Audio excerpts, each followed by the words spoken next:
Hi, good evening, everyone. Welcome to today's webinar. My name is John McElligott, and I am very pleased to be serving the Maricopa County Medical Society as its Executive Director. Welcome to the discussion. I'd like to extend a special welcome to everyone who has joined today's webinar, especially the Arizona healthcare professionals and our partners and colleagues in Arizona and the Southwest. Since 2011, the Southwest Telehealth Resource Center has partnered with the Arizona Telemedicine Program to bring you over 180 informative webinars. Today's webinar is being sponsored by the Arizona Department of Health Services and the Maricopa County Medical Society. As you joined today's webinar, your microphone was muted, so please use the chat function of Zoom to ask any questions. Questions will be answered at the end of the presentation. And today's webinar is being recorded so that you'll be able to access the webinar and previous webinars on the website of the Arizona Telemedicine Program. You can see the URL that's listed there, and we'll also post the URL in the chat. CME is offered for this event. We thank the University of Arizona College of Medicine, Tucson, for having designated this live event for a maximum of 1 AMA PRA Category 1 credit. Physicians should claim only the credit that is commensurate with the extent of their participation in the activity. Our disclaimer tonight is that the opinions expressed in this presentation and on the following slides are solely those of the presenter and not necessarily those of the organizations sponsoring this webinar. The organizations do not guarantee the accuracy or reliability of the information provided herein. To request your certificate, either a CME or a non-CME certificate, please complete the evaluation via the SurveyMonkey link that's shown here. There's a required information that's needed for the CME certificates to be processed. So that's what you have to submit through the survey link. You can see the survey link that's posted there. We'll also put that in the chat toward the end of the session. Okay, so let's get to it. It is my pleasure to introduce today's webinar, which is how to counteract ransomware attacks on healthcare. Your presenters are Jean Varner-Powell and David Shelley. We'll first go to Jean and then get to David's presentation later. Jean E. Varner-Powell, JD, is a senior legal risk management consultant for MICA. As a medical malpractice defense attorney, Jean represented hospitals and healthcare professionals for nearly 20 years. In 2020, she left litigation to join MICA. She writes and speaks on medical professional liability topics and consults directly with insured physicians and practices.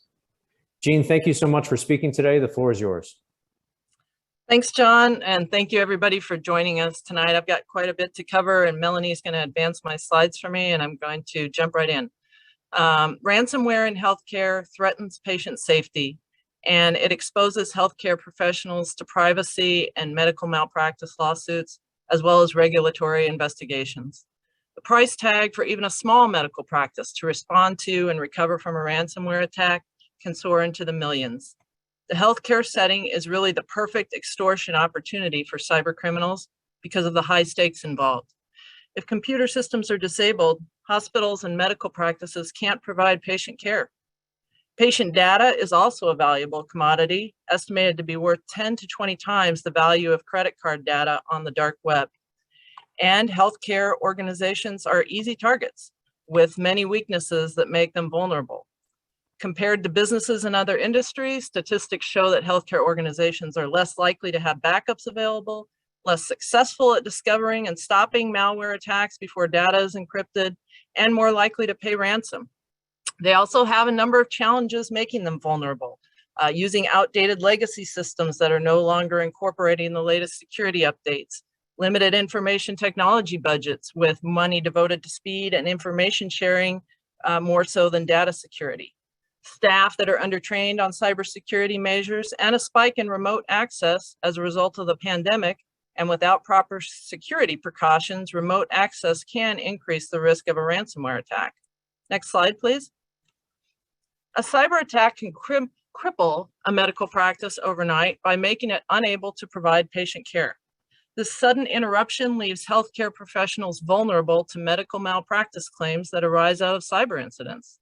Lack of access to the medical record can lead to diagnostic errors, medication errors, and delays in treatment. Recently, a patient in Germany died while she was being diverted to another hospital because the hospital she went to first had suffered a ransomware attack. I also want to emphasize that even though we hear about attacks on hospitals in the news, in fact, medical practices and smaller healthcare providers are increasingly likely targets for healthcare data breaches. HC3, the cybersecurity arm of Health and Human Services, reports that in the first part of this year, ransomware criminals targeted medical practices far more than hospitals. And there are several small practices here in the Valley that have suffered devastating attacks. Data breaches are also on the rise as a result of ransomware attacks. 72% of the ransomware incidents tracked by HC3 this year have involved data leaks. And in 2020, ransomware was responsible for about 50% of all healthcare data breaches. Data breaches can result in erosion of patient trust so that you have patients actually leaving your practice. There can be significant damage to your organization's reputation, especially in the form of negative online reviews. And data breaches can lead to government compliance investigations, which can result in penalties, and privacy lawsuits as well are being filed by patients whose data was compromised. As far as the cost to recover from a ransomware attack, a recent survey put that at $1.27 million for the small and mid-sized healthcare entities that were surveyed. Costs include individual breach notification letters, IT forensic investigation, data restoration, rebuilding your computer system if your hardware or software is impacted, hiring a PR firm to mitigate reputational damage, hiring a law firm to advise on compliance with HIPAA and state data security laws and to assess breach reporting obligations, legal defense costs, lawsuit settlement costs, the price of credit monitoring that a practice may offer its patients, lost income due to business interruption or reputation damage, and regulatory fines and penalties that may arise out of a HIPAA compliance investigation. Next slide, please. The next few slides focus on the HIPAA security rule, and in the interest of time, I'm just going to breeze through those just to give you an overview of its significance. On the resources page at the end of the slide deck, I have included some links for more information.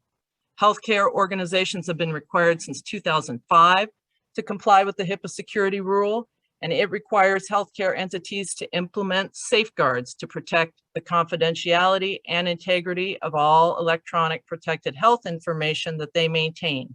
And that's not just information in a patient's electronic health record. It also requires healthcare professionals to ensure that only those individuals who should have access to EPHI do.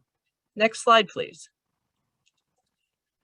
The security rule requires entities to perform a comprehensive risk analysis and to have a written policy and procedure in place that guides that analysis. During audits in 2016 and 17, the Office of Civil Rights, which is OCR, the HIPAA enforcement agency, found that only 14% of healthcare entities are in substantial compliance with the risk analysis requirements. When conducting the risk analysis, you must identify all your EPHI and determine and analyze the risks to the confidentiality and integrity of that EPHI.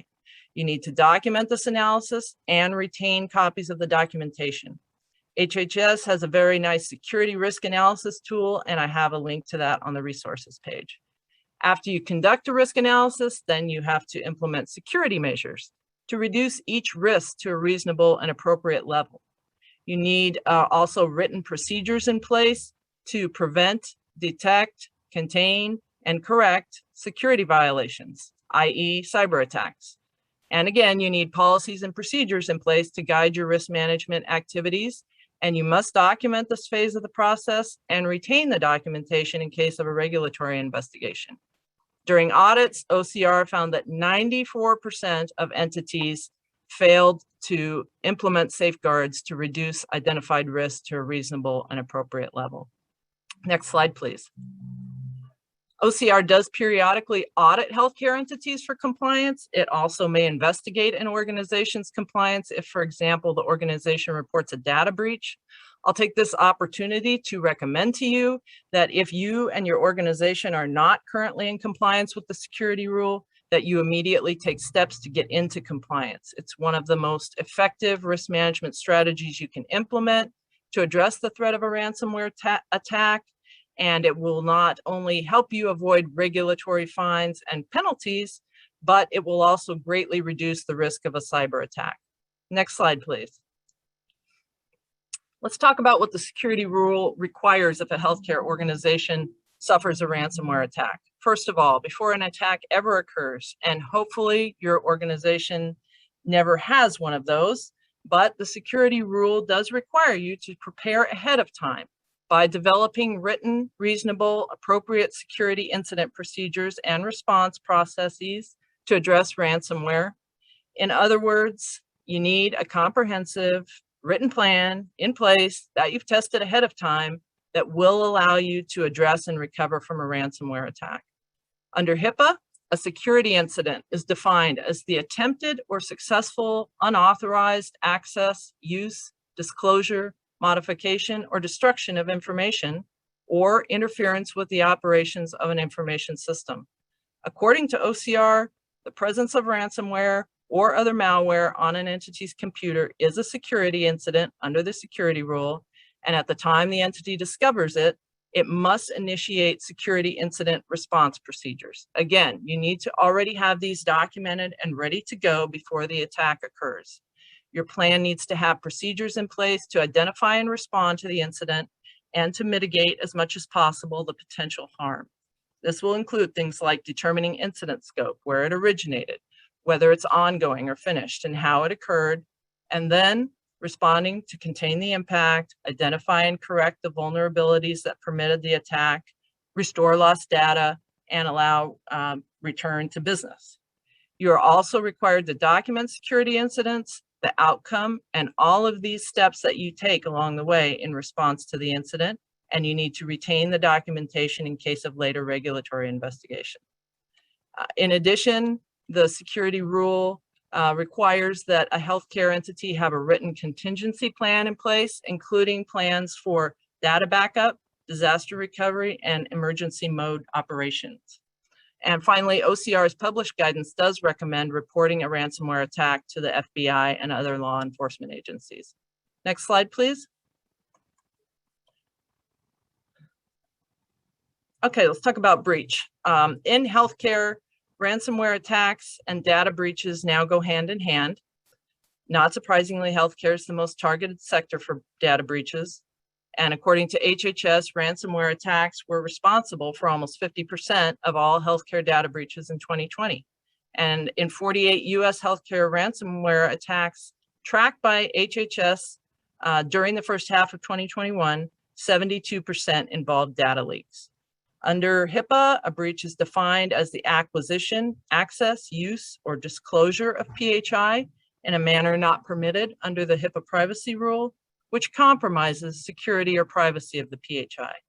As part of your response to the security incident, you must undertake an assessment of whether a breach occurred. Please note, you are required to document and retain all information considered during the assessment of the cyber attack, and in particular, if you decide no breach occurred, you must also document how you reached that conclusion. It's extremely important to know that in the event of a ransomware attack involving unencrypted data, OCR presumes a breach. You can rebut the breach presumption, and we will cover that, but first I'd just like to outline HIPAA's breach reporting obligations. So in the case of a breach of protected health information, a healthcare entity must notify individual breach victims within 60 days of the occurrence. If the breach affects 500 or more people, the entity must report the breach to OCR and the media as soon as possible, but no later than 60 days after the occurrence. And if the breach affects fewer than 500 people, then no media notification is required, but you must report the breach to OCR within 60 days after the end of the calendar year in which the breach occurred. Next slide, please. I might be one ahead of you. Let me go on to the state data breach statute slide. I'm not going to go into detail about Arizona's data breach statute. Suffice it to say, you need to be aware that there are state data breach statutes that apply, as well as HIPAA in whatever state that you're in. And so when you're working with legal counsel, they will help you understand what your obligations are in that regard. Next slide, please.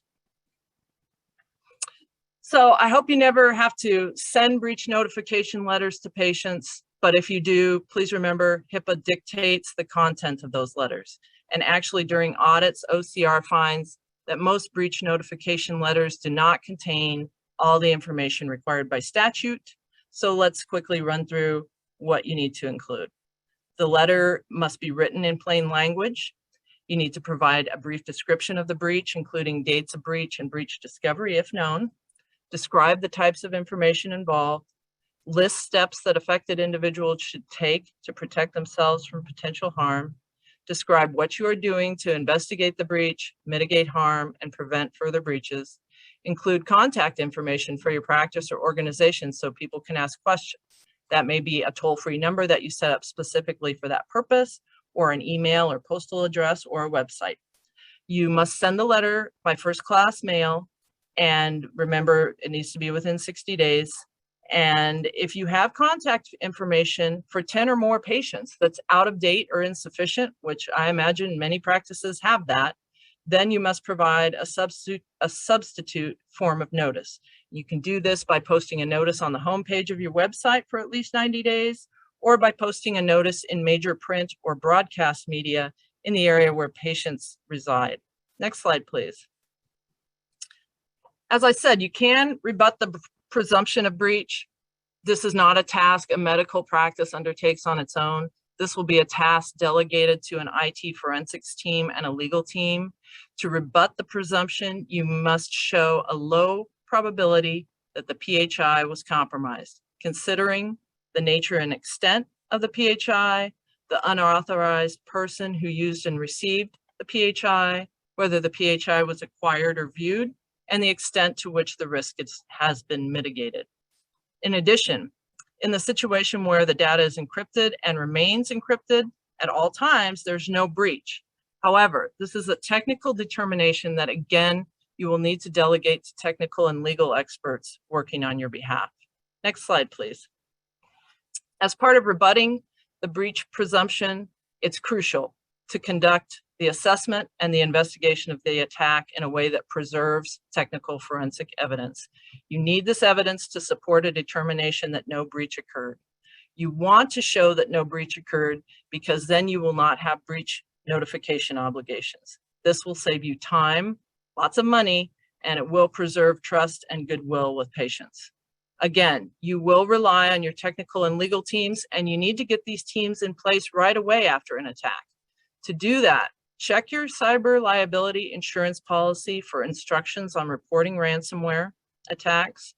Once you report a claim, your cyber carrier may assist with selecting an attorney experienced in HIPAA investigations and an information technology company specializing in ransomware remediation and forensic analysis. You should also consider reporting ransomware attacks to your medical professional liability insurance carrier. Next slide. In the interest of time, I'm not going to discuss this forensic do's and don'ts slide, but it's a great list of considerations, and hopefully the message it sends is that you don't want to forge ahead on your own in terms of system recovery activities. Get a technical and legal team in place that are experienced in ransomware. They will direct the activities in order to preserve the forensic evidence. Next slide, please. A brief discussion about lawsuits and allegations. In data breaches involving large health systems, for instance, Banner a few years ago, or this year, the Scripps incident, we're seeing class action lawsuits being filed.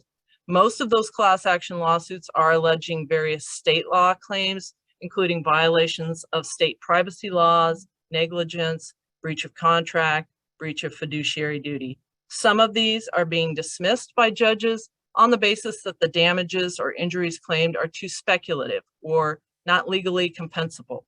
For instance, in a case against Envision Healthcare in Nevada, the plaintiff claimed that she suffered lost time reviewing consumer credit reports, stress from dealing with the effects of the breach, worry when applying for new credit cards, concern that damage to her credit worthiness could impact her ability to obtain credit in the future, and diminution in value of her personal and financial information. The trial court in Nevada dismissed that case. The dismissal was appealed and eventually reached the Ninth Circuit Court of Appeals, which also affirmed the dismissal on the basis that the plaintiff had not alleged compensable damages and that they were too speculative, and there was no indication that her personal information had actually lost value. In a federal lawsuit arising from a 2020 ransomware attack in Pennsylvania, the judge dismissed 2 claims alleging the attack put the plaintiffs at greater risk for identity theft. However, the judge allowed a 3rd plaintiff to go forward with his claims, and that plaintiff said that the IT system's downtime caused a delay in surgery that he needed to treat a medical condition. Because of his delayed surgery, he alleges, he continued to miss work and then lost his employer-provided health insurance, forcing him to purchase a higher cost insurance. Here's one more lawsuit scenario. Tech company Electa provides cloud data storage solutions to cancer treatment patients nationwide. Electa suffered a ransomware attack, which forced it to take its software offline for a period of time. Plaintiffs have filed a class action lawsuit alleging that this downtime prevented or delayed treatment for many cancer patients. And then finally, after a ransomware attack on an Alabama health system, patients filed a lawsuit claiming they were forced to forego medical care and treatment or had to seek alternative care and treatment due to the health system's inability to access its medical records. Next slide, please. So in closing, I would like to stress, you should strongly consider cyber liability insurance with adequate limits to cover the costs that you could incur if you suffer a ransomware attack.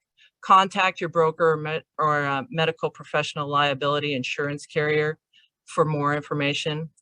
And use HIPAA security rule compliance to manage cyber liability risk and to avoid regulatory fines and penalties and corrective action plans.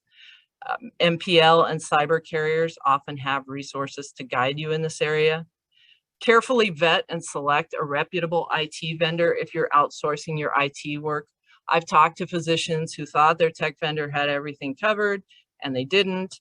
And for instance, they thought the vendor had backups and it ended up there was no usable backup to restore data. You should be checking with your vendor periodically for evidence that they are doing the work that you've hired them to do and that they also are complying with the security rule. In fact, there's one lawsuit that arises out of a ransomware attack on a tech company that provided cloud housing and IT services to medical practices. And in that case, the patients of the medical practice are suing this tech company as well as the medical practice, and they are alleging that the medical practice had a duty to vet any potential tech vendors to ensure that they were equipped to safeguard the sensitive information in their care. And it would be also a good idea for you to have legal counsel review your business associate agreements with your tech vendors. Finally, arrange for cybersecurity awareness and response training for all physicians and practice staff. And again, your cyber or MPL carriers may be able to suggest some resources in that area. Thanks.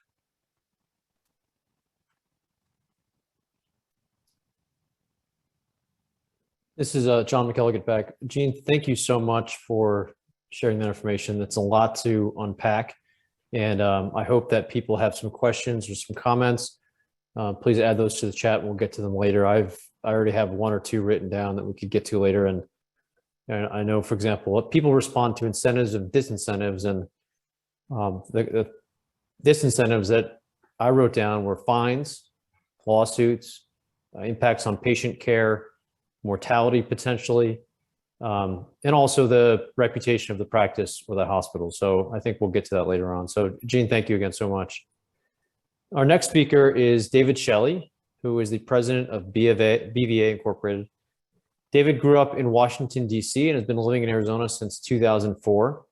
He loves helping organizations to stay current on cutting-edge technology that is reliable, secure, and current. David considers himself to be a very transparent individual who is fair but stern. Having a talented staff allows David to focus on being a competent technology advocate and leader. He has a strong background in project management, technical delivery, and customer relations. David, thank you so much for being here. Thanks for sharing your knowledge with us today. The floor is yours. Thanks so much. Hello, everyone. Thanks for the time. So what I'm going to go over today is some helpful steps to address ransomware that is hitting a lot of healthcare organizations as well as a lot of commercial business, but primarily the healthcare space. What I do primarily is we also manage a lot of IT. I'm, a virtual CIO and working with healthcare internal IT staff, but we also come in and we'll say bat cleanup, so to speak, when a breach occurs. And already this year we've done that with 3 healthcare organizations in this state where a breach did occur, and we had to go in there and try to get them out of there. And that's the most difficult thing that no one really ever discusses is once they're in there, it's extremely difficult to get them out.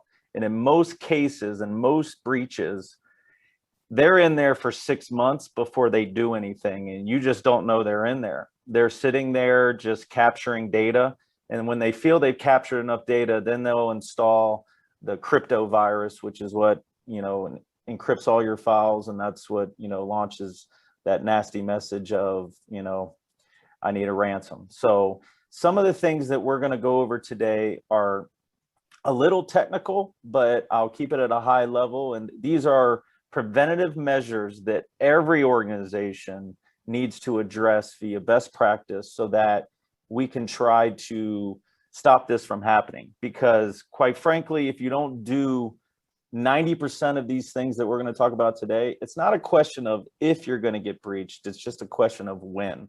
And I know that's kind of sad to say, but that is our new landscape today. And it's funny that we're having this today because a commercial client that's not mine got breached yesterday. And for the last 2 days, I've had 3 engineers in there just trying to get them out of the system. And it's a 1,000-person organization, and the IT staff that was there just has never had to deal with this before. And it was a little over their head. So I'm seeing hacks every single week, some more severe than others, some very small, but it's a conscious ongoing problem that needs to be addressed before it gets worse, and it's getting worse, unfortunately. So we'll start with some security actions to counteract ransomware. And the first thing we're going to talk about is directories and passwords. Depending on your organization, whether it's a small clinic or a big hospital, most healthcare organizations have some type of directory structure. And a directory structure is basically it's like a tree that has passwords and routes of where you can go on that tree. That's the best way to visualize that. And it basically says, hey, this device, this user, David Shelley, is trying to log in. Does it match up to the password that's in the tree? And it authenticates. It does kind of a handshake.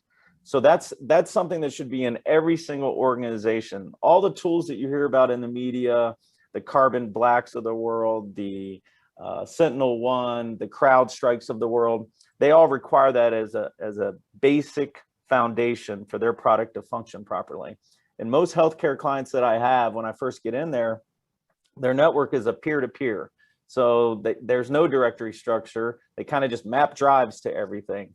And that is a very dangerous way from a security standpoint to lock down your system because there's nothing to authenticate towards. So the first thing you need to do is have a strong directory structure. Microsoft has Active Directory. Linux has some directory structures out there that you can leverage that are quite secure and perform very well.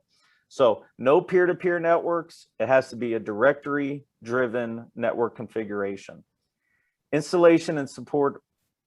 So that being said, all devices need to authenticate. So in some situations, let's say an X-ray machine or some service-based machine, they don't join to the directory just because it doesn't work properly. That is a huge vulnerability point. So when I say that, every single device needs to be on the directory authenticating every time someone logs in. No one sharing passwords. Everyone has a unique signature password to that particular user and that device. Another thing that we see quite frequently is changing passwords. Even some of the large healthcare organizations here in this state don't change passwords every 90 days. They change it every 6 months. And you would think in today's climate that this one at a very foundation should be adhered to, but it's not. So every single person should change their password every 90 days. And in turn, it needs to be at least 12 characters that is an uppercase, lowercase, a number, a symbol, as well as, an uppercase and lowercase. So that being said, for example, it should be a phrase, some type of paraphrase to make it easy for you. Like, I love red wine, but use numbers and lowercase and uppercase so that you can remember it. Because people always tell me 12 characters is unrealistic. No, it's not. You just can come up with a phrase that's close to you and you're going to be able to remember it. Just a 12 character, in my organization, I have 4 ethical hackers. So we are constantly testing the limits of organizations and their security. On a 12 character password, and I have a nice little tool on my computer that can break a password, an 8 character password in 24 hours. A 12 character takes me 6 months. So that goes to show you how much just adding from 8 to 12, how much more secure you are, just from that standpoint. Okay, going down to locking down the users. So this is a sensitive subject, especially within organizations and especially in healthcare, of what the users can and can't do when they log into their device. Everything should be locked down. And then nobody should be able to do executables. So if they are browsing the internet for whatever reason, and they go to a website that they don't think is malicious, they don't even know in the background that an executable is coming in and launching a keylogger.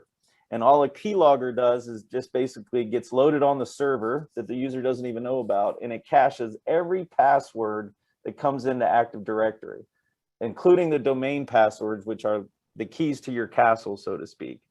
And they'll just, once they have that, every day it sends a text file to the hacker of all the passwords.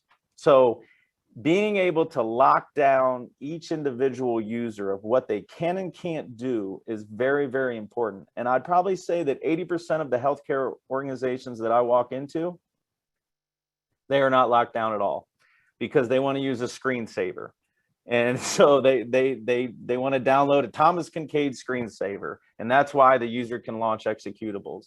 And unfortunately, that is a huge vulnerability in this particular case of ransomware, because if a local device gets hacked, it can infect the entire environment, unfortunately. So the last thing on this slide that we'll discuss is to clean up user accounts. I won't mention any healthcare organizations because I've signed NDAs, but most of them have 500 accounts that are disabled that they just don't want to delete. And not all of them are disabled. They're still active. They haven't been logged into for a few years, but they're still getting email that's getting forwarded. That account that isn't getting logged into is an enormous vulnerability, because eventually my little hacker tool is going to crack that person's password from 4 years ago, and then they're in. And once they're in your network. So it's important that every 90 days, your IT department, your IT vendor is constantly working with HR to say, who is the active user base that you have, and make sure that that is represented accurately within your Active Directory structure, your user accounts. That is mostly how individuals are getting into these environments, unfortunately, is they get someone's password, they get in, and then they just self-replicate like a spider web within the environment and lay dormant until it's time to be nasty and then load the crypto. Next slide, please. Two-factor authentication. I'm sure most of you know exactly what this is. If you've had a Google account in the last 7 years, they made you do two-factor. But now it's finally replicated to the commercial space. So we are recommending that all email has all email platforms, whether it's an on-premise Exchange server, Linux server, or Office 365, Gmail, whatever you're using as your cloud platform for email, needs to have two-factor. All production websites, including if your EMR is web-based or client-based, doesn't make a difference. It needs to have two-factor where you're getting a code on your cell phone. That being said, you can get a code on your cell phone. You can use an authenticator app like Google. There's several of them out there that's approved that follow strict guidelines, but there needs to be a secondary code that gets sent somewhere secure that is on person to let you into that web application, any application for that matter. To piggyback on that, every single device, whether it's a tablet that gets walked around the floor, a laptop, a desktop tower, they all need to also be two-factor, because that is the only way that we can ensure that if John is logging into his machine, it's actually John that's in there doing work. And it's not somebody in a different area of the world coming in at 2 a.m. in the morning when John typically isn't on his machine doing malicious things. So most EMRs these days are accessed through a remote desktop session or a Citrix session. And most of the hacks that you've read in the news, they don't like to talk about it, but most of them got in because the Citrix session was wide open on the internet, meaning you didn't have to VPN first. You didn't have to VPN first to launch your session. And that's changed rather quickly. But I ran into a healthcare organization 2 weeks ago that was using Citrix to publish their EMR, and it was wide open on the internet. They did not require a VPN to come in to lock it down to ensure that second layer of encryption, because Citrix or remote desktops gives you 256-bit encryption. If you add the VPN on top of that as the second layer, which would achieve your two-factor, right? That literally increases it up to almost 500, which is quite substantial to hack that type of session. It's borderline impossible. And then a lot of healthcare organizations are also getting a code on their phone when they launch that browser, when they launch that session to get into that, to whatever application, production application you're leveraging for patients. VPN connection should have two-factor. You're gonna start to see new HIPAA rules come out probably next year indicating that without question. SharePoint, Box, any type of collaboration tool should also have two-factor associated. And a lot of these products that I'm discussing, they already have two-factor baked into their code. It's already baked into their platform. It's just not often configured because it's a training, right? It's a training to all their users, and it increases ticket flow, right? Nothing's bulletproof. The factor sometimes doesn't work properly, and it increases help desk tickets for all healthcare organizations to get them in properly. But it's a small price to pay to be secure. Let's go to the next slide, please. Security, another security action that is probably the most important, the second most important in my opinion, is to have the right type of antivirus on your system that is next gen, that is what I like to call MTR, Managed Threat Response. There's only about four or five of them in the marketplace right now that I would consider to be true MTR. And what MTR basically means is that there's a back-end platform constantly watching your system for odd activities. For example, if someone from a desktop decided to log into a server, that would create an event because that's an abnormal activity. Or, for example, someone logs in on a machine at 3 a.m. in the morning and that particular machine never logs in at 3 a.m. in the morning. It's going to kick them off the system, isolate the machine off the network, and create a ticket for your IT organization saying, hey, there was an odd event that happened. So that's the big thing with MTR and next gen antivirus is not only does it catch crypto, it stops crypto in its track on the device that gets infected. It never gets to the server whatsoever. the most important thing is to constantly be monitoring for odd activities. And number two, the most powerful one that I've seen in the marketplace right now is Sophos Intercept X with MTR. It's probably saved 80% of the ransomware that I've dealt with in the last year. It stopped it at the device, it kicked it off the system, and it never touched the servers. So being proactive and putting proactive measures in place to stop it at the point of the breach before it encrypts any files whatsoever is, in my opinion, one of the most important things, and it's going to make everyone sleep a lot better. So again, kind of went over what MTR and next gen antivirus is and how important it is. It's not cheap, you know, it really isn't, but in the grand scheme of things, it's not expensive either. And the big thing that most healthcare organizations, they have strong antivirus, but they don't have the vulnerability piece of it, where there's a back-end NOC, is what we call it, a network operations center, that is constantly managing the activities that are being done on the system, and specifically for ransomware-like activities. And again, security, in my opinion, is built in layers. There's not one platform that can do it all.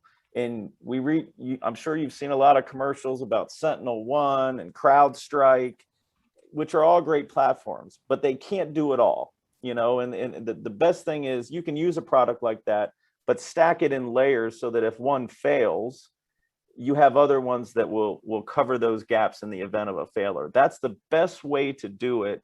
And unfortunately, these big organizations like VMware, they have Carbon Black, it's a great product. They don't really market that, but best practice is to do it in layers so that you have coverage in the event of. And again, to go over the top three that I think work really well in the marketplace right now, and again, this could change in 6 months. That's how volatile we are, is that these software manufacturers have to constantly keep up with what's going on the dark web with these hackers. I love Sophos Intercept X. It works really well. SentinelOne is a great product. And Trend Micro also has an XDR, that's what they call it, but it's basically the same thing as MTR, where it's constantly managing for odd-like behaviors, not only on the servers, but also on all your mobile devices. So, and the big thing that I would probably say 90% of antiviruses don't catch, and these three do in particular, are keyloggers. It's called MCATs, basically, is what it's called.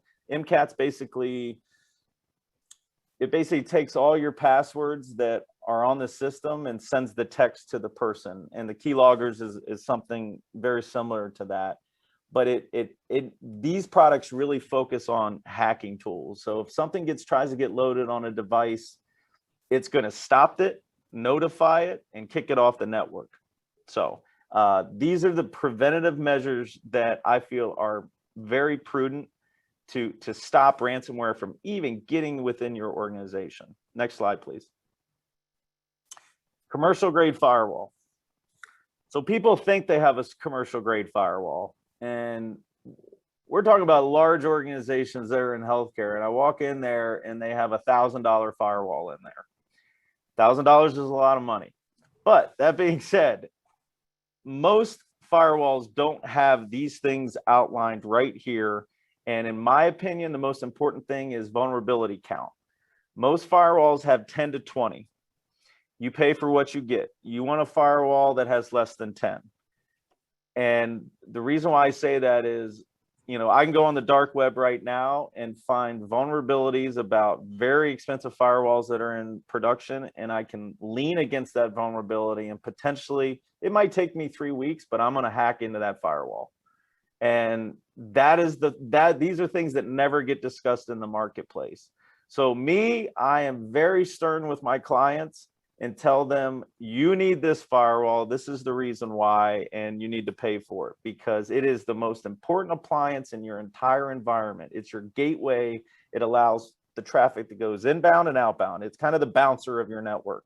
And if you don't have a big enough bouncer, you can have problems. So IPS is intrusion protection service. This is an unbelievable feature that most firewalls have, and it basically reports to the administrators within the system about threats that are known. It's constantly being updated by the manufacturer saying, we're aware of this type of breach, we're aware of this type of DDoS attack, we're aware of this type of activity that hackers are doing.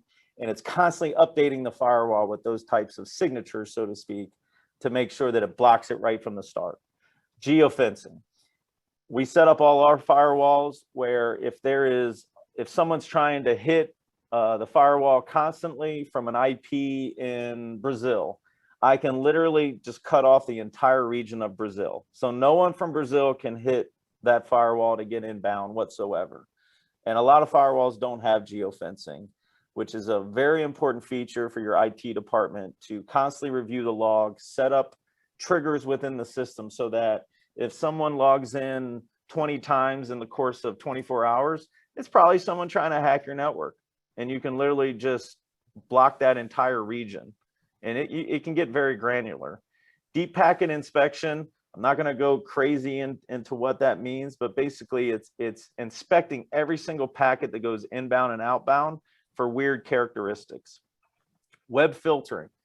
Web filtering, I will say this in most healthcare organizations, web filtering is turned on and it is blocking a lot of malicious websites, but I tend to find it being at the lowest setting, meaning they still want people within their organization to browse. I'm from the mindset of, I want to lock everything down and then you tell me what you need access to and I will provide that access. Because these hackers are getting very, they're smarter than all of us, unfortunately, because they are masking these website links and downloading things in the background that your web filter is not catching. And it's just, you move the line here and they're moving it before we even finish drawing the line, unfortunately. So some of the great firewalls that I like in the healthcare arena is I love Proofpoint. I didn't list that here. Palo Alto is a great product. The Cisco ASA series is fantastic and a great cost point for what you get in terms of feature set. But probably the most popular one I love is the Sophos XGS series. You get a lot of bang for your buck and it has less than 6 vulnerabilities. It's fantastic. So I would probably say if you were going to evaluate your healthcare organization IT needs for preventative measures, it would be your firewall, your MTR antivirus, and then another thing I'll go into is your backup platform and how you're backing up your systems. Next slide, please. Spam protection. I would say probably 40% of ransomware comes in through email.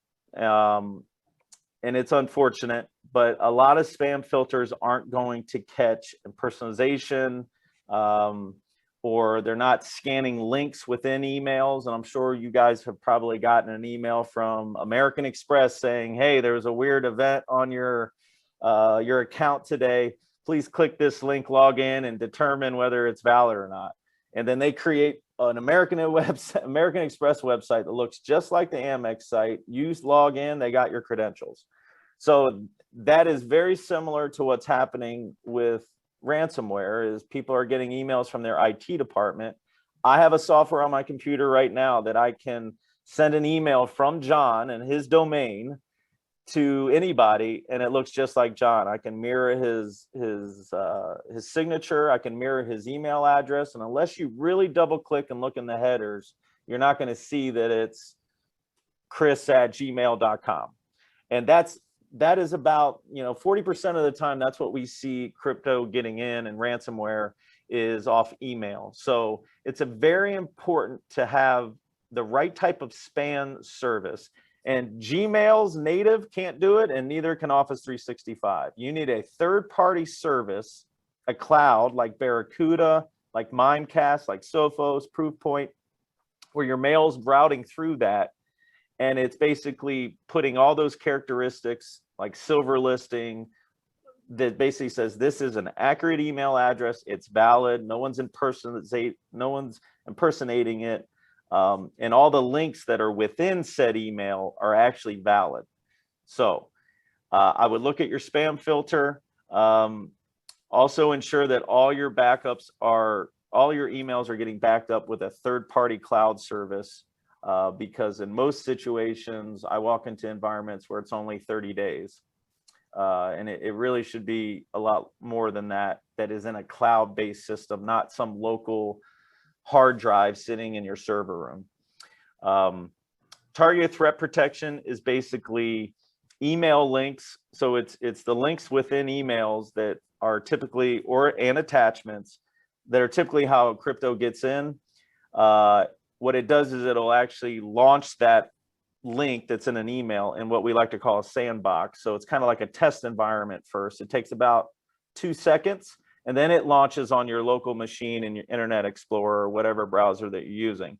But what it's doing is it's verifying and validating that that email link isn't crypto, or the attachment doesn't have a hidden executable in it, which they're getting very intelligent about that. So it's basically, it's like a safety blanket, so to speak. And there's a lot of great services. It's called targeted threat protection for email links. And a lot of vendors have similar, they just call it something different. But I would probably say that that's one of the most important things when it comes to email management and protection for ransomware. And then other than that, I list Mimecast, Sophos, Barracuda Networks, Proofpoint, Cisco. These are all great cloud platforms that have these types of services that work very, very well. But if your healthcare organization is just using Office 365, Microsoft Office 365 spam filter, or Gmail, it's not cutting it. It's just not doing it. That's not what they do for a living, so we can't expect them to have that security baked in there across the aggregate. Next slide, please. Backup. So this is the most important thing in this whole conversation. And when I am in utter shock sometimes when I walk in and I meet with an IT manager or a CIO, and I find out how they're backing their platforms up. The question that should always be asked to every CEO is, what's an acceptable amount of downtime? That is the most important question that never gets asked. It's not it's great that you have your system back up, but how long does it take to get it back up? That never gets asked. So me personally, I like to back into a solution. Ask that question. If a CEO tells me 4 hours, 2 hours, 6 hours, 10 hours, depending on the data count, obviously that determines architecture. The cost will substantially go up as we lower that timeline, because it just, as everything, it speeds and feeds. I got to have the right type of hardware. I got to have the right type of, we call it disk IOPS. Because I got to have a highway to push all this data through. So if I have a lot of data to push back down, and I have a 1-lane road, it doesn't make a difference how fast the servers I have. If I don't have the right pathway to build it, it's a moot point. And that's what a lot of healthcare organizations, why they're paying these ransoms, is when they finally get it on the news. Every time I hear a breach about a healthcare organization that has to pay the ransom, it's not because they want the patient data back, because the patient data is on the dark web. I can go on the dark web right now, unfortunately, and find patient data within 10 minutes. It's that they need their data back because their backup system was not sufficient enough. And maybe they were able to get 60% of it back, but that 40% is going to cost them a lot of money and a lot of lawsuits. So they need that 40% back. So that is, every time I hear the news story of crypto and someone paying a ransom, a healthcare system paying a ransom, it's because their backup was not sufficient enough. Because it's a delusions of grandeur to think that these hackers are going to give you back your patient data and take it off the web. It's on there. I have 3 websites I can share with everyone, and it's all on there. You can literally name 3 people. You can name any person you want and find all their information. And that's very unfortunate. It's sad, but that is the climate that we're in. So that being said, having a point in time backup solution. And what that means is, if the event happened at 1 o'clock yesterday, and I just found out about it right now, and that's how it happens. It doesn't happen immediately. It doesn't happen that fast, right? I can track it back to 1 p.m. yesterday. I can go to the 12 o'clock image and push it all down. right before the breach happened, before the encryption happened.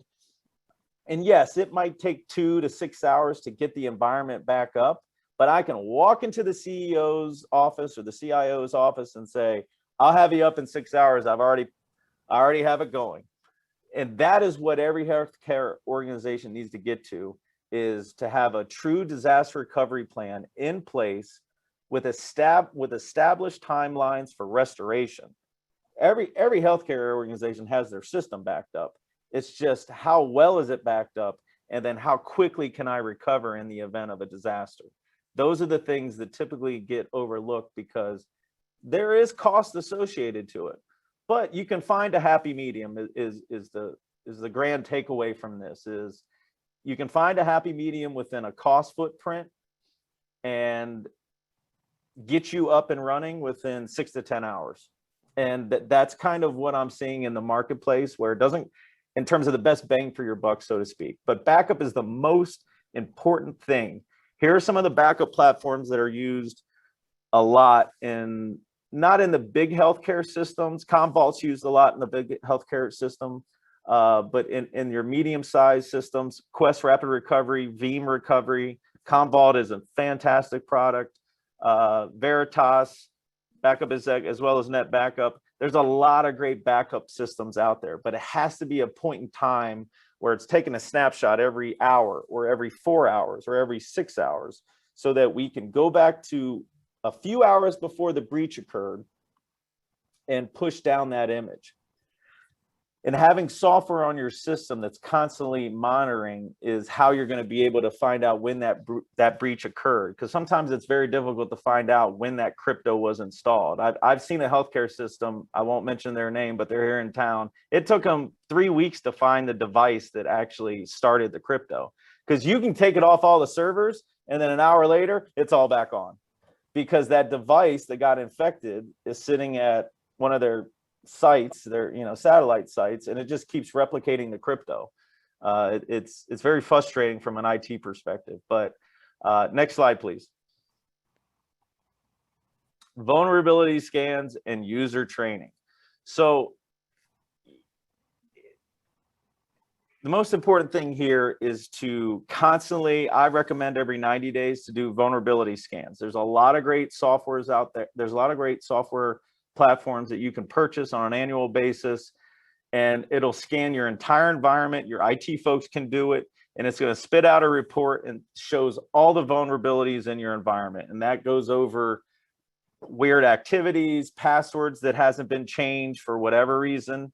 But it's important to constantly have that as a standard operating procedure, where it's spitting out a report saying, here are the things that need to be addressed. And you do it on a quarterly basis so that you can constantly stay ahead of these vulnerabilities. Because that's the game, is vulnerability, is closing vulnerabilities, finding them and closing them before someone else does. Because most of these hackers, they're not real people. They're bots. They're automated programs that just constantly ping things.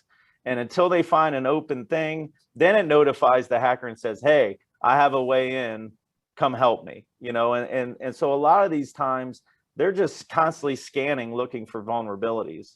And they're doing these things at microsecond levels, right? They're doing it so quick, and it's not a real person. So if you can find the vulnerability, stop it before anyone gets notified, that is the most important thing.